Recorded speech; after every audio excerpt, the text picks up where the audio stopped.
Jacob from TechWise here. Today I'll be covering system restore in Microsoft Windows 11, how to create a manual restore point and the settings you want to set and the size. We're doing an automatic system restore point creation before an update. So we'll open up the start menu or use the search bar and just do system restore, and we'll just go to create a restore point. So here we've got the system properties window. This is what we want. So we can do configure down here, select the drive you want, obviously. Configure. This is for the C drive, turn on system protection, and max usage is 4%, 10 gigs. So you can choose this and set this to what you want. But you can, is what it says here, you can adjust the maximum disk space used for system protection. As space fills up, older restore points will be deleted to make room for new ones. So depending on how big your drive is, you can change this. If you want more, make it higher.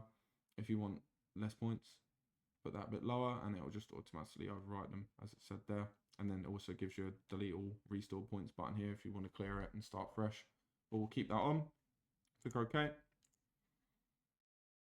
So you could do a system restore. If you wanted to do one right now, you could do system restore. Click next. As you can see, Windows update 27th of the 6th, 3:43. So we could go back in time slightly. It didn't update today, so it's got one from just a bit earlier today. So, but we'll come out of this because we don't want to restore right now. And to create a manual one, you'll click create at the bottom here. We'll just call this test. It's for the video, and we'll do create.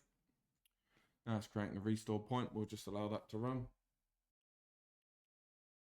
There we go. The restore point was created successfully. We'll click close, and then if we click on system restore again now, and we'll do next. As you can see, test, put it in the description. So it's got the one that we manually made there. Say you're doing something big and you wanted to make one before, some certain software you're installing or removing some stuff, tinkering with the system, you could do a system restore point, and then we can manually revert to that if we caused any harmful damage.